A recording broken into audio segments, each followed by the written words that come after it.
La doctrina de Lutero acerca de la fe experimentada como sentimiento subjetivo de la salvación propia superior a cualquier duda, podría parecer a primera vista una grave contradicción con aquel intenso sentimiento de duda que era característico de su personalidad y de sus enseñanzas hasta 1518. Sin embargo, desde el punto de vista psicológico, este cambio desde la duda a la certidumbre, lejos de ser contradictorio, posee una relación causal. Debemos recordar lo que se ha dicho acerca de la naturaleza de esta duda. No se trata de la duda racional, inseparable de la libertad de pensamiento, que se atreve a discutir las opiniones establecidas. Se trata, por el contrario, de una duda irracional que brota del aislamiento e impotencia de un individuo cuya actitud hacia el mundo se caracteriza por el odio y la angustia. Esta duda irracional no puede remediarse por medio de respuestas racionales, tan solo puede desaparecer si el individuo llega a ser parte integrante de un mundo que posea algún sentido. Si ello no ocurre, como no ocurrió en el caso de Lutero y de la clase media que él representaba, la duda solamente puede ser acallada, enterrada por así decirlo, cosa que es dado hacer mediante alguna fórmula que prometa la certidumbre absoluta. 91. La búsqueda compulsiva de la certidumbre, tal como la hallamos en Lutero, no es la expresión de una fe genuina, sino que tiene su raíz en la necesidad de vencer una duda insoportable. La solución que proporciona Lutero es análoga a la que encontramos hoy en muchos individuos que, por otra parte, no piensan en términos teológicos, a saber, el hallar la certidumbre por la eliminación del yo individual aislado al convertirse en un instrumento en manos de un fuerte poder subyugante, exterior al individuo. Para Lutero este poder era Dios, y en la ilimitada sumisión era donde buscaba la certidumbre. Pero aun cuando lograra así acallar en cierta medida sus dudas, éstas en realidad nunca desaparecieron, hasta en sus últimos días tuvo accesos de duda, que hubo de dominar con renovados esfuerzos hasta llegar a la sumisión. Desde el punto de vista psicológico la fe posee dos significados completamente distintos. Puede representar la expresión de una relación íntima con la humanidad y una afirmación de vida, o bien puede constituir una forma de reacción contra un sentimiento fundamental de duda, arraigado en el aislamiento del individuo y en su actitud negativa hacia la vida. La fe de Lutero poseía este carácter compensatorio. Es especialmente importante entender el significado de la duda y de los intentos de acallarla, porque no se trata solamente de un problema que concierne a Lutero y como lo veremos pronto a la teología de Calvino, sino que sigue siendo uno de los problemas básicos del hombre moderno. La duda es el punto de partida de la filosofía moderna. La necesidad de acallarla constituyó un poderoso estímulo para el desarrollo de la filosofía y de la ciencia modernas. Pero aunque muchas dudas racionales han sido resueltas por medio de respuestas racionales, la duda irracional no ha desaparecido y no puede desaparecer hasta tanto el hombre no progrese desde la libertad negativa a la positiva. Los intentos modernos de acallarla, ya consistan estos en una tendencia compulsiva hacia el éxito, en la creencia de que un conocimiento ilimitado de los hechos puede resolver la búsqueda de la certidumbre, o bien en la sumisión a un líder que asuma la responsabilidad de la certidumbre. Todas estas soluciones tan solo pueden eliminar la conciencia de la duda. 92. La duda misma no desaparecerá hasta tanto el hombre no supere su aislamiento y hasta que su lugar en el mundo no haya adquirido un sentido expresado en función de sus humanas necesidades. ¿Cuál es la conexión de las doctrinas de Lutero con la situación psicológica en que se hallaban todos, excepto los ricos y los poderosos, hacia fines de la Edad Media? Como hemos visto ya, el viejo orden se estaba derrumbando. El individuo había perdido la seguridad de la certidumbre y era amenazado por nuevas fuerzas económicas, por capitalistas y monopolios. El principio corporativo estaba siendo reemplazado por el de la competencia, las clases bajas experimentaban el peso de la explotación creciente. El llamamiento del luteranismo a estas últimas era diferente del que se dirigía a la clase media. Los pobres de las ciudades, y aún más los campesinos, se hallaban en una situación desesperada. Eran explotados despiadadamente y privados de sus derechos y privilegios tradicionales. Se hallaban en un estado de ánimo revolucionario, sentimiento que encontró su expresión en las sublevaciones campesinas y en los movimientos revolucionarios de las ciudades. Los evangelios articulaban sus esperanzas y sus expectativas, tal como lo habían hecho para los esclavos y los trabajadores del cristianismo primitivo, y guiaban al pueblo en su búsqueda de la libertad y de la justicia. En la medida en que Lutero atacaba la autoridad y hacía de la palabra evangélica el centro de sus enseñanzas, se dirigía a estas masas inquietas del mismo modo que lo habían hecho antes que él otros movimientos religiosos de carácter evangélico. Pero aun cuando Lutero aceptara la adhesión de esas masas y las apoyara, solo podía persistir en esta actitud hasta cierto punto. Debía romper la alianza apenas los campesinos llegaran más allá del ataque a la autoridad de la Iglesia y de la formulación de simples demandas de mejoras. Pero los campesinos avanzaron hasta transformarse en una clase revolucionaria que amenazaba con destruir los fundamentos del orden social, en cuyo mantenimiento la clase media se hallaba vitalmente interesada. Porque, a pesar de todas las dificultades anteriormente descritas, la clase media, hasta su estrato más bajo, poseía privilegios que defender contra las demandas de los pobres, y por lo tanto era intensamente hostil a aquellos movimientos revolucionarios que se dirigían a destruir no solamente los privilegios de la aristocracia, de la Iglesia y de los monopolios, sino también los propios privilegios de la clase media. 93. La posición en que ésta se hallaba, entre los ricos y los muy pobres, complicaba su forma de reaccionar y en cierto sentido la hacía contradictoria. Deseaba sostener la ley y el orden, y sin embargo ella misma se hallaba virtualmente amenazada por el capitalismo creciente.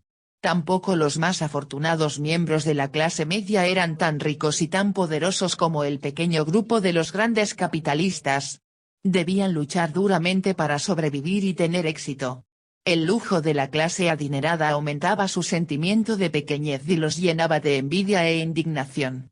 En conjunto, el colapso del orden feudal y el surgimiento del capitalismo constituían una amenaza más que una ayuda. La concepción del hombre sustentada por Lutero reflejaba precisamente este dilema. El hombre se halla libre de todos los vínculos que lo ligaban a las autoridades espirituales, pero esta misma libertad lo deja solo y lo llena de angustia, lo domina con el sentimiento de insignificancia e impotencia individuales.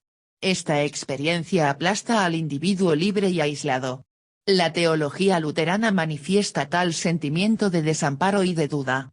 La imagen del hombre que Lutero expresa en términos religiosos describe la situación del individuo tal como había sido producida por la evolución general, social y económica. El miembro de la clase media se hallaba tan indefenso frente a las nuevas fuerzas económicas como el hombre descrito por Lutero lo estaba en sus relaciones con Dios. Pero Lutero hizo algo más que poner de manifiesto el sentimiento de insignificancia que prevalecía en las clases sociales que recibían su prédica, también le ofreció una solución. El individuo podía tener la esperanza de ser aceptado por Dios no solamente por el hecho de reconocer su propia insignificancia, sino también humillándose al extremo, abandonando todo vestigio de voluntad personal, renunciando a su fuerza individual y condenándola. 94. La relación de Lutero con Dios era de completa sumisión. Su concepción de la fe, expresada en términos psicológicos, significa, si te sometes completamente, si aceptas tu pequeñez individual, entonces Dios Todopoderoso puede estar dispuesto a quererte y a salvarte. Si te deshaces, por un acto de extrema humildad, de tu personalidad individual con todas sus limitaciones y dudas, te liberarás del sentimiento de tu nulidad y podrás participar de la gloria de Dios. Por lo tanto, Lutero, si bien libertaba al pueblo de la autoridad de la Iglesia, lo obligaba a someterse a una autoridad mucho más tiránica, la de un Dios que exigía como condición esencial de salvación la completa sumisión del hombre y el aniquilamiento de su personalidad individual. La fe de Lutero consistía en la convicción de que solo a condición de someterse uno podía ser amado, solución esta que tiene mucho de común con el principio de la completa sumisión del individuo al Estado y al líder. El reverente temor que Lutero sentía por la autoridad, y su amor hacia ella, también aparecen en sus convicciones políticas. aunque combatiera contra la autoridad de la Iglesia, aunque se sintiera lleno de indignación contra la nueva clase adinerada, una de cuyas partes estaba constituida por la capa superior de la jerarquía eclesiástica, y aunque apoyara hasta cierto punto las tendencias revolucionarias de los campesinos, postulaba la más absoluta sumisión a las autoridades mundanas y a los príncipes. Aun cuando aquellos que ejercen la autoridad fueran malos o desprovistos de fe, la autoridad y el poder que ésta posee son buenos y vienen de Dios. Por lo tanto, donde existe el poder y donde éste florece, su existencia y su permanencia se deben a las órdenes de Dios. 36. 36 Romer Brief 13, 1. Y también dice: Dios preferiría la subsistencia del gobierno, no importa cuán malo fuere, antes que permitir los motines de la chusma, no importa cuán justificada pudiera estar el sublevarse. El príncipe debe permanecer príncipe, no importa todo lo tiránico que pueda ser. Tan solo puede decapitar a unos pocos, ha de tener súbditos para ser gobernante. 95. El otro aspecto de su adhesión y de su terror a la autoridad aparece en su odio y desprecio para con las masas impotentes. La chusma, especialmente cuando estaba más allá de ciertos límites en sus intentos revolucionarios. En una de sus diatribas, escribe las famosas palabras: Por lo tanto, dejemos que todos aquellos que puedan hacerlo, castiguen, maten y hieran abierta o secretamente, pues debemos recordar que nada puede ser más venenoso, perjudicial o diabólico que un rebelde. Es exactamente lo que ocurre cuando debe matarse a un perro rabioso: si no lo abates, él te abatirá a ti, y contigo a todo el país. 37. 37 Against the Robbing and Murdering Orders of Peasants, 1525, Works of Martin Luther, traducción al inglés, C. J. Jacobs, Filadelfia, A. T. Holman Co., 1931. Vol. X, ib, página 411. Véase la discusión de H. Marcuse acerca de la actitud de Lutero frente a la libertad, en Autoritatum Familiae, París, Alcan, 1936. La personalidad de Lutero, así como sus enseñanzas, muestran ambivalencia con respecto a la autoridad. Por un lado, experimenta un extremo y reverente temor a ella, ya se trate de la autoridad mundana, ya de la eclesiástica, y por el otro, se rebela contra ella, contra la autoridad de la Iglesia. Muestra la misma ambivalencia en su actitud frente a las masas. En la medida en que éstas se rebelan dentro de los límites que él mismo ha fijado, está con ellas. Pero cuando éstas atacan a las autoridades que él aprueba, aparece en la superficie un odio y un desprecio intensos. En el capítulo referente a los mecanismos psicológicos de evasión, mostraremos cómo este amor a la autoridad experimentado simultáneamente con el odio contra aquellos que no ejercen poder, constituye un rasgo distintivo del carácter autoritario. Llegados a este punto, es importante comprender que la actitud de Lutero frente a la autoridad secular está íntimamente relacionada con sus enseñanzas religiosas. Al hacer sentir al individuo la conciencia de su insignificancia e inutilidad en lo concerniente a sus méritos, al darle conciencia de su carácter de instrumento pasivo en las manos de Dios, lo privó de la confianza en sí mismo y del sentimiento de la dignidad humana, que es la premisa necesaria para toda actitud firme hacia las opresoras autoridades seculares. 96. En el curso de la evolución histórica, las consecuencias de las enseñanzas de Lutero tuvieron un alcance aún mayor. Una vez que el individuo había perdido su sentimiento de orgullo y dignidad, estaba psicológicamente preparado para perder aquel sentimiento característico del pensamiento medieval, a saber, que el fin de la vida es el hombre, su salvación y sus fines espirituales. Estaba así preparado a aceptar un papel en el cual su vida se transformaba en un medio para fines exteriores a él mismo, la productividad económica y la acumulación de capital. Las concepciones de Lutero acerca de los problemas económicos eran típicamente medievales, aún más que las de Calvino. Hubiera aborrecido la idea de que la vida humana llegara a ser un medio para fines económicos. Pero si bien su pensamiento sobre la economía era de carácter tradicional, su insistencia acerca de la nonada del individuo se hallaba en contraste con tal concepción, al tiempo que era favorable a un desarrollo social en el cual no solamente el hombre debía obedecer a las autoridades seculares, sino que también debía subordinar su vida a las finalidades de los logros económicos. Hoy esta tendencia ha alcanzado su culminación en la exaltación del fin de la vida que hallamos en la ideología fascista y que afirma como objetivo sumo el sacrificio en pro de poderes superiores, el líder o la comunidad racial. La teología de Calvino, que debía adquirir para los países anglosajones la misma importancia que la de Lutero para Alemania, muestra en esencia el mismo espíritu, tanto desde el punto de vista teológico como psicológico. Aun cuando él también se oponga a la autoridad de la Iglesia y a la aceptación ciega de sus doctrinas, la religión, según él, está arraigada en la impotencia del género humano, la humillación de sí mismo y la destrucción del orgullo del hombre constituyen el leitmotiv de todo su pensamiento. Solamente el que desprecia este mundo puede dedicarse a su preparación para el mundo futuro. 38. John Calvin, Institutes of the Christian Religion, traducción al inglés de John Allen, Filadelfia, Presbyterian Board of Christian Education, 1928, libro I.G., Capitán X, 1. 97. Enseña que deberíamos humillarnos y que esta autohumillación es el medio para obtener la seguridad de la fuerza divina. Porque nada nos induce tanto a otorgar nuestra confianza y certidumbre espiritual al Señor como la desconfianza hacia nosotros mismos y la angustia que surge de la conciencia de nuestra propia miseria. 39. Op.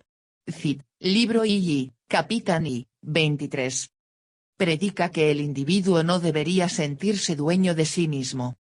No nos pertenecemos, por lo tanto, ni nuestra razón ni nuestra voluntad deberían predominar en nuestras deliberaciones y acciones. No nos pertenecemos, por lo tanto, no propongamos como fin la búsqueda de lo más conveniente según los dictados de la carne.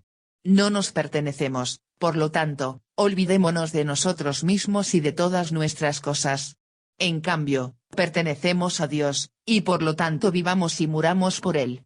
Porque, del mismo modo que la más destructora de las pestilencias causa la ruina de las personas cuando éstas se obedecen a sí mismas, el único puerto de salvación no es el saberlo todo o quererlo todo uno mismo, sino el ser guiado por Dios, que camina delante de nosotros. 40.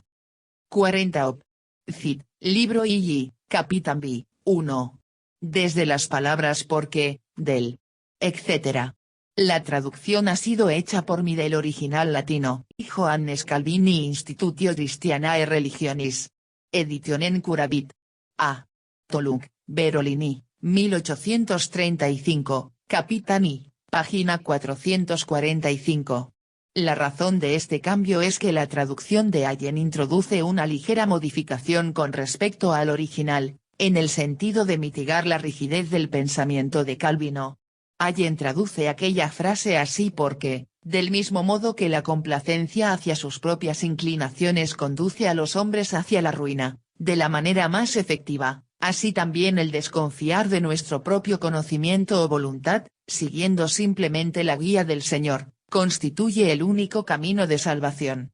Sin embargo, la expresión latina sibi ipsis obtemperant, no equivale a seguir sus propias inclinaciones, sino a obedecerse a sí mismo.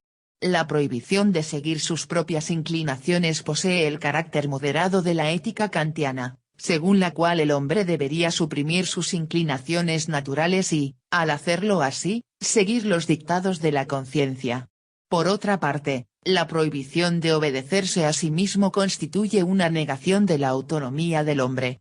Al mismo cambio sutil del significado se llega al traducir ita unicus et salutis portis ni in ex sapere, nec belle per se ipsunt como el desconfiar de nuestro propio conocimiento o voluntad siguiendo, etc. Mientras la expresión original contradice directamente el lema de la filosofía de la Ilustración, sapere aude atrévete a saber. La traducción de Allen solo formula una advertencia acerca de la confianza hacia el conocimiento propio, advertencia que contradice en una medida mucho menor el pensamiento moderno. Menciono estas desviaciones de la traducción sobre el original por cuanto ofrecen una buena ilustración de cómo el espíritu de un autor es modernizado y adquiere matices sin duda inintencionadamente por el solo hecho de ser traducido. 98.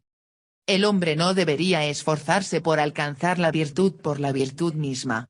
Ello no lo conduciría sino a la vanidad. Porque es una observación antigua y verdadera que hay un mundo de vicios oculto en el alma humana.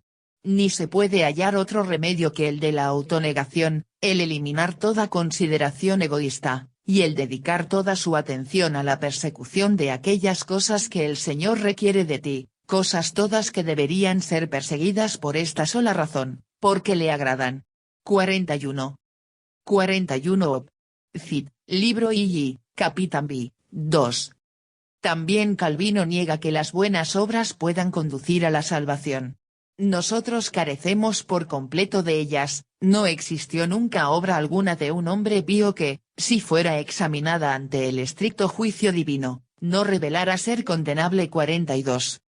42 Op. Cid, libro II, Capitán Sib, 11. Si queremos entender el significado psicológico del sistema de Calvino, en principio bastaría repetir todo lo que se ha dicho acerca de las enseñanzas de Lutero. También Calvino, como aquel, predicaba a la clase media conservadora, cuyos sentimientos hallaban expresión en su doctrina de la insignificancia e impotencia del individuo y en la futilidad de sus esfuerzos. Sin embargo, podemos suponer la existencia de alguna ligera diferencia, mientras la Alemania de los tiempos de Lutero se hallaba en un estado de sublevación general, en el cual no solamente la clase media sino también los campesinos y la sociedad urbana pobre se hallaban amenazados por el surgimiento del capitalismo. Ginebra era una comunidad relativamente próspera. Había sido uno de los importantes mercados de Europa durante la primera mitad del siglo XV, y aunque en los tiempos de Calvino ya estaba siendo eclipsada a este respecto por Lyon, 43 conservaba, no obstante, una gran parte de su solidez económica. 43 véase J. Kulischer, Op.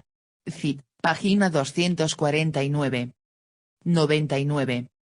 En general puede afirmarse con cierta seguridad que los adeptos de Calvino se reclutaban principalmente entre la clase media conservadora, 44 y que también en Francia, Holanda e Inglaterra sus principales partidarios no eran los grupos capitalistas avanzados, sino los artesanos, los pequeños hombres de negocios, algunos de los cuales ya eran más prósperos que otros, pero que, como grupo, estaban amenazados por el surgimiento del capitalismo. 45.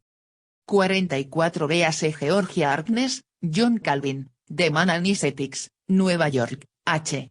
Oltetco, 1931, Paz. 151 y Sis. 45 véase F. Borkenau, Der Übergang Feudalen zum Bürgerlichen 1 de, París, Alcan, 1934, Paz.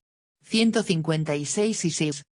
Hacia esta clase social el calvinismo formulaba el mismo tipo de llamamiento psicológico que ya hemos tratado en conexión con el luteranismo. Expresa el sentimiento de libertad, pero también el de insignificancia e impotencia individuales. Ofreció una solución al enseñar al individuo que por la completa sumisión y autohumillación podría tener la esperanza de hallar una nueva forma de seguridad. Hay cierto número de sutiles diferencias entre las enseñanzas de Calvino y las de Lutero, que no son importantes para el desarrollo del pensamiento principal de este libro. Solo es necesario subrayar dos puntos. El primero es la doctrina calvinista de la predestinación. En contraste con la que hallamos en San Agustín, Santo Tomás y Lutero, en Calvino la doctrina de la predestinación se vuelve una de las piedras angulares, quizás el punto central, de todo su sistema. Formula una nueva versión de la misma, al suponer que Dios no solamente predestina a algunos hombres como objetos de la gracia, sino que también decide la condenación eterna de otros. 46. 46 Op. Cid, libro II, Capitán 21, 5. La salvación o la condenación no constituyen el resultado del bien o del mal obrar del hombre durante su vida, sino que son predestinadas por Dios antes que él llegue a nacer. El por qué Dios elige a este y condena a aquel es un secreto que el hombre no debe inquirir. Lo hizo porque le agradó mostrar de esa manera su poder ilimitado. El Dios de Calvino, a despecho de todos los intentos para preservar la idea de justicia y amor divinos, posee todos los caracteres de un tirano desprovisto de amor y aún de justicia. 100. En estridente contradicción con el Nuevo Testamento, Calvino niega el supremo papel del amor y dice, en cuanto a lo que los escolásticos insinúan acerca de la prioridad de la caridad, la fe y la esperanza, se trata de la mera fantasía de una imaginación destemplada. 47. 47 Op. Cit. Libro I, Capitán 2, 41. El significado psicológico de la doctrina de la predestinación es doble. Expresa y acrecienta el sentimiento de impotencia e insignificancia individuales. Ninguna doctrina podría expresar con mayor fuerza la inutilidad de la voluntad y del esfuerzo humanos. Se priva por completo al hombre de la decisión acerca de su destino y no hay nada que él pueda hacer para cambiar tal decisión. Es un instrumento impotente en las manos de Dios. El otro significado de esta doctrina, como el de la luterana, consiste en su función de acallar la duda irracional, que era, en Calvino y sus seguidores, la misma que en Lutero. A primera vista la doctrina de la predestinación parece aumentar la duda antes que acallarla. ¿No debería el individuo sentirse lacerado por dudas aún más atormentadoras que las experimentadas antes de saber que está predestinado, con anterioridad a su nacimiento, a la condenación o a la salvación? ¿Cómo puede llegar a estar seguro de cuál habrá de ser su suerte? Aunque Calvino no haya enseñado que existiera alguna prueba concreta de tal certidumbre, él y sus seguidores poseían realmente la convicción de pertenecer al grupo de los elegidos. Alcanzaron esta convicción por medio del mismo mecanismo de autohumillación que ya se ha analizado a propósito de la doctrina de Lutero. Con semejante convicción, la doctrina de la predestinación implicaba la certidumbre más extrema. No existía la posibilidad de hacer nada que pusiera en peligro el estado de salvación, puesto que ésta no dependía de las propias acciones, sino que era decidida antes de que uno llegara a nacer.